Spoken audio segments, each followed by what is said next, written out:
Hi boys and girls, it's me, Artie, your art robot, and I'm here with today's Artrageous art lesson, where we get to learn about a media we haven't used yet, called clay. What is clay?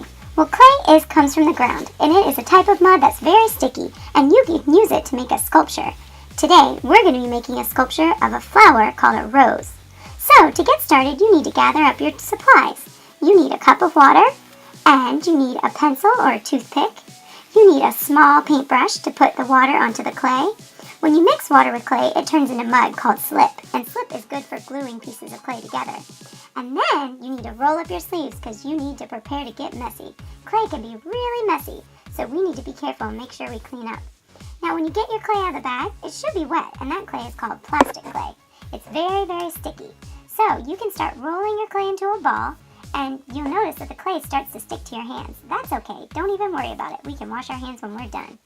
Now the more you roll the clay, the more it's going to dry out. So you just keep rolling it into a ball until it feels a little less sticky or just right. Now once you have a ball, you can break it in half. Half of it, one half is going to be the leaf of the rose. The other half is going to be the petal. So we need one piece for the petal and one piece for the rose. Now to start making the petals, you're going to take your ball of clay and you're going to roll it into what's called a coil. A coil is like a long tube of clay. It looks almost like a snake. If you've ever made a snake out of clay or Play-Doh, that is just what it looks like. Now you want to keep rolling the clay with the flat part of your hand on the table. Roll it all the way up and all the way down until your snakes or your coil starts to get really nice and long, until it's about as long as a ruler. A ruler is 12 inches. So you just keep on rolling. Roll that coil. Maybe you can even sing. Roll, roll, roll your coil till it's nice and long. Keep on rolling your coil, and you can sing the song. Yeah! So you can see I'm rolling it with all my fingers all the way down until it's nice and long. Once you have it as long as a ruler, then you're going to get your pincher fingers. You're going to take your thumb and your pointer finger like a little crab, and you're going to pinch the top of that coil. You want to pinch it to make the top really pointy and skinny. And you want to do that all the way down your coil, all the way until you get to the very end. Keep on pinching. If a part comes off, that's okay. As long as it's long enough to make your flower, you'll be fine. Now I'm going to take my coil that I pinched, and I'm going to start rolling it with my finger, like a fruit roll-up. Oh, I love fruit roll-ups, but don't eat clay, it's mud. So I'm going to keep rolling my coil until I roll it all the way around into a circle. Now, doesn't that look like a flower? It's starting to look really good. But the next step I'm going to do is take my thumb, and I'm going to gently press back the edges of the coil. And now it looks a lot like a rose. It's really starting to look like a flower. So I'm going to take my other piece of clay and I'm going to roll it up into a ball, and then I'm going to flatten it with my hand. This is going to be the leaf. Now I have some leaves that you can press onto the clay and it'll make the shape of the leaf. You can use those, or you can use your pencil and actually draw the shape of a leaf.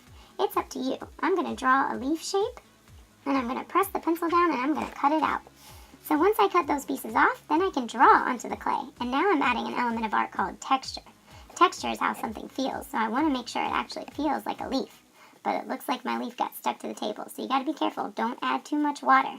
So I'm going to flip it over and use the other side. And on this side, I'm going to use a little bit of water just to smooth out the clay so I can draw on it.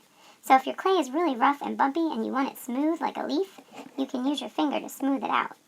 Now that I have a nice texture that looks like a leaf, on the back of my leaf, I need to write my name. This is the most important part, because if you don't put your name on your flower, it might get lost, because every first grader is going to make these. Now what I'm doing is I'm scratching the bottom of the rose, and I'm scratching the top of the leaf, because that's where I'm going to join the two pieces together. Clay will not stick together unless you do a technique called slip and score. Score means scratch, and slip means mud. If you scratch it and you put mud on it, your leaf will glue onto your rose, and then it won't fall off when it dries. So anytime you join pieces of clay together, you need to remember to slip and score. That's the most important thing. So now my rose is finished. I need to leave it out to dry, and once the clay is dried out, I can paint my beautiful sculpture. Make sure you put your beautiful sculpture in your teacher's box so that it will dry out. It takes about a week for the clay to dry completely out, and then it will turn bone dry, and you can paint it any beautiful color you want. So good luck and have fun making our clay coil rose sculpture.